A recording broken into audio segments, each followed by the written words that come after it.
Sempre que eu marco um gol pelo Manchester City, minha mãe liga pra mim. Assim que a bola balança no fundo da rede, o telefone toca. Não importa se ela tá em casa, no Brasil ou no estádio me assistindo jogar. Ela me liga todas as vezes. Então, eu corro até a bandeirinha do escanteio, coloco a mão no meu ouvido e digo: alô mãe. Quando eu cheguei no City, as pessoas acharam isso muito engraçado e eles viviam me perguntando o que aquilo significava. Tem uma resposta rápida: eu amo minha mãe e ela tá sempre me ligando. E tem a resposta longa, que começa quando eu era ainda menino, com um sonho. É claro que no Brasil existem milhões de meninos com um sonho, mas eu tive sorte, porque no meio do caminho eu pude conhecer alguns super-heróis. Não ria, é verdade. E eu vou provar pra você. Eu cresci num bairro chamado Jardim Peri, na zona norte de São Paulo. E para algumas pessoas que moram lá, a vida é uma luta. Mas eu tive minha mãe, que trabalhava muito duro e garantia sempre a nossa família comida na mesa. Mas, para muitos garotos com os quais eu cresci, era ainda mais difícil. Às vezes, eles só tinham uma única refeição no dia. E era essa que eles recebiam dentro do clube. Para ser sincero, muitos deles nem mesmo apareciam para jogar. Eles só vinham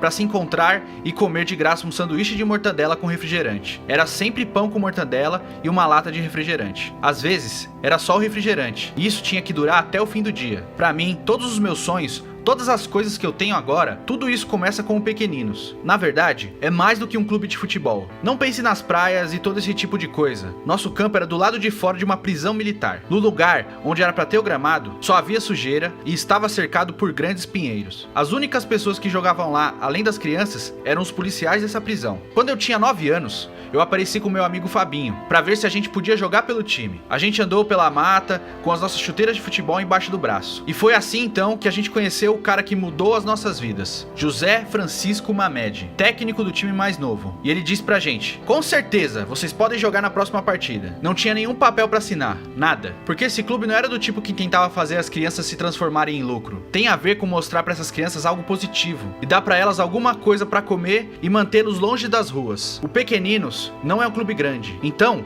provavelmente você nunca ouviu falar a respeito dele. Mas eu tenho que te dizer, eles fazem milagres por lá. Era engraçado porque o técnico Mamed tinha um velho Fusca branco, devia ser dos anos 70, e ele levava todos os garotos nele. E nós éramos tão pequenos que ele fazia caber 9 ou 10 dentro daquele carro, mais as chuteiras, as bolas, as cestas básicas e todo o resto. Cara, o que esse clube fez por aqueles meninos é incrível. No Brasil, a gente tem um nome para essas pessoas como o Mamed: heróis desconhecidos. E foi isso que ele representou para muitos garotos. Ele e os outros técnicos do Pequeninos. Eles deram pra gente uma chance na vida. Pra mim, o amor pela bola era tudo. O treino pelo Pequeninos acontecia somente 2 vezes por semana. Então, se eu não tava lá, eu tava jogando pelas ruas do Jardim Peri. Às vezes, eu ficava jogando bola com os meus amigos até meia-noite. Depois, a gente ficava na rua conversando sobre as meninas e tirando um com a cara do outro até as 2 da manhã. Em casa, não tinha muita coisa pra fazer. Meu pai deixou a família logo depois que eu nasci. Então, minha mãe trabalhava todo santo dia pra sustentar eu e os meus irmãos. Ela era faxineira na cidade. E quando ela voltava pra casa no fim do dia, ela tinha que dividir a cama comigo e com os meus irmãos. Alguns garotos têm videogame. Eu tinha a bola e a minha imaginação. E foi legal, porque eu tive uma infância de verdade. Havia esses grandes torneios de futebol em que cada rua tinha um time. E o troféu era uma garrafa de refrigerante. Cara, era uma guerra por aquele refrigerante. É tudo que você tem, sabe? Na real, aquilo era mais importante pra gente do que uma Libertadores. Se você ganhou o título, você dividia a garrafa com seus amigos. E era diferente de tudo o que você já provou antes. Todo mundo podia dar um gole e passar pra frente. O troféu de refrigerante é 10 vezes melhor que a champanhe. 10 vezes melhor. Quando eu tinha 13 anos, aconteceu uma coisa que realmente me marcou. Nosso time, Pequeninos, entrou num campeonato importante em São Paulo. E cara, a gente era bom. Nos jogos das primeiras rodadas, a gente venceu clubes maiores por 12 ou 13 gols. Mas quando chegamos na final, a gente tinha pela frente a Portuguesa de Desportos, que é um clube profissional. A única razão pela qual clubes grandes entravam no campeonato é que eles podiam selecionar os jogadores dos times menores. E você sabe, é como nos filmes. A gente era o time pequeno que jogava do lado de fora da prisão. E eles eram do clube profissional, com equipamento e todo o resto. Mas os meus amigos e eu falamos assim: a gente vai ter que ganhar essa, cara. Deixa com a gente. Então, veio uma tempestade. Um dia antes do jogo, choveu tão forte que quando amanheceu, as pessoas estavam falando que talvez tinham que cancelar a partida. Na hora que demos o pontapé inicial, o campo todo era só lama, e esse dia foi louco. A gente começou a correr e caía pelo campo. Ninguém do nosso time conseguia ficar em pé, mas, de alguma maneira, os jogadores da Portuguesa estavam bem, e eles ficavam em pé. É porque eles tinham chuteiras de trava de metal, aquelas que você pode usar na chuva. As nossas chuteiras eram daquelas mais baratas,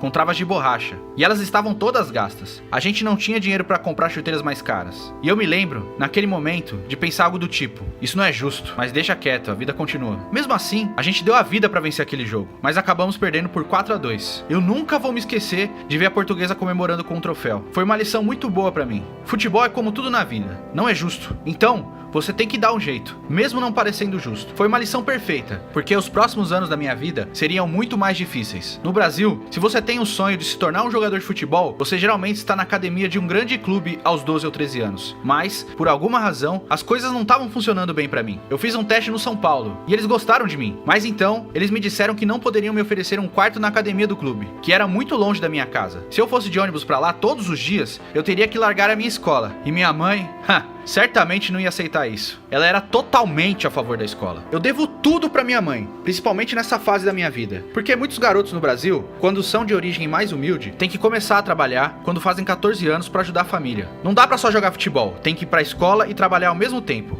Então, o sonho deles morre nesse momento. Mas minha mãe, cara, ela acreditou em mim. Seja qual for a razão, ela acreditou. Ela falou pra eu continuar, não importa o que eu tivesse que fazer. Então, aos 13 anos, eu comecei a jogar com os caras mais velhos da várzea. Ok, todos em São Paulo sabem do que eu tô falando agora. E provavelmente já vão começar a rir. Mas pra todos aqueles que não sabem do que eu tô falando, eu vou explicar. A várzea é como basquete de rua nos Estados Unidos. Ou como uma liga semi-profissional de futebol na Europa. Os campos são todos esburacados e você joga contra os marmanjos. Os caras casca grossa. A várzea é conhecida por ser de extremo contato físico. Tinha muita coisa pesada acontecendo no campo. Eu nunca vou me esquecer de um momento. A gente estava jogando uma partida importante contra um time grande. Eles sempre tiveram uma das melhores equipes de várzea da cidade. Mas eles estavam fora da liga por alguns anos por causa de algo que fizeram depois de um jogo. E eu não quero entrar em detalhes porque provavelmente tem criança lendo isso aqui. Então, esse era o primeiro ano deles de volta à liga. E eles estavam jogando contra a gente. Uma partida para classificar para um campeonato ainda maior. E eu me lembro de todos os jogadores deles olhando pra mim antes do jogo e falando: que esse moleque? É sério isso? Esse pivete? E era sério, cara. Com 4 minutos de jogo, eu driblei o melhor zagueiro do time deles e marquei um gol. E eu me lembro de todos eles olhando pra mim, tipo: beleza, moleque, a gente vai fazer da sua vida um inferno. Foi a partir daí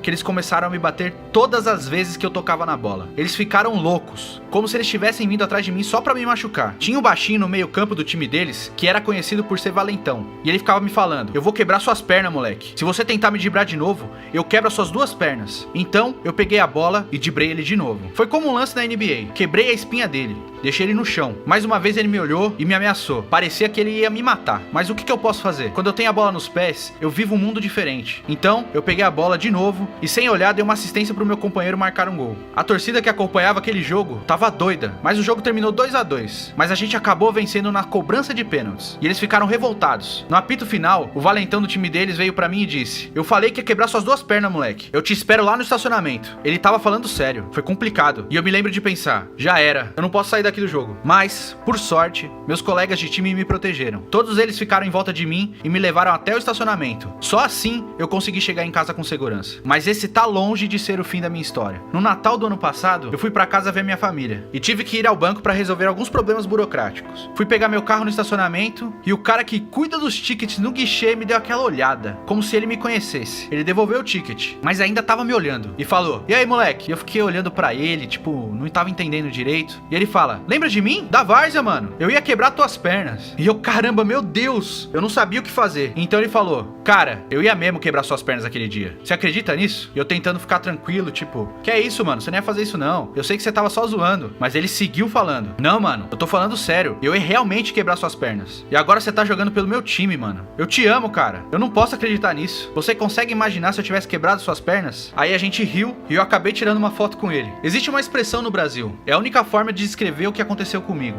Minha vida mudou da água pro vinho. 5 anos atrás, eu tava jogando na várzea, apenas tentando sobreviver, apenas tentando chegar num clube grande do Brasil. A várzea me deu uma boa perspectiva. Eu joguei com grandes jogadores, que hoje são motoristas de ônibus, ou trabalham no supermercado, ou são pedreiros. E não foi porque eles não eram bons jogadores, ou porque não se esforçavam. O que conta nessas horas é sorte e oportunidade. Algumas pessoas têm que ir atrás do seu sustento e não pode ficar correndo atrás dos seus sonhos. Se eu não tivesse o apoio da minha mãe, eu provavelmente estaria no mesmo caminho desses outros jogadores de várzea. Mas, ao invés disso, eu tive a oportunidade de fazer um teste no Palmeiras, quando eu tinha 15 anos. E dali, tudo decolou pra mim. Acho que não consigo nem explicar. Foi como destino, de forma certeira. Deus escreveu tudo perfeitamente. Eu fiquei com o time júnior e assinei meu primeiro contrato campeonato de verdade. De lá pra cá, o tempo passou voando. Fui pro time principal, consegui me destacar e, pra minha surpresa, cheguei até a seleção brasileira e pude participar dos Jogos Olímpicos Rio 2016. Quando eu recebi aquela ligação, foi uma emoção inexplicável. Pra fazer você entender o que esse momento significou pra mim, apenas 2 anos antes, eu tava nas ruas do Jardim Peri pintando as calçadas de verde e amarelo pra Copa do Mundo 2014. Os caras da minha vila desenhavam muito bem e fizeram grandes murais, com os rostos dos jogadores brasileiros, Davi Luiz, Neymar, Marcelo, e a gente tava deixando tudo aquilo colorido. Esse campeonato em 2016 foi bastante especial pro brasileiro, porque a medalha de ouro olímpica era a única conquista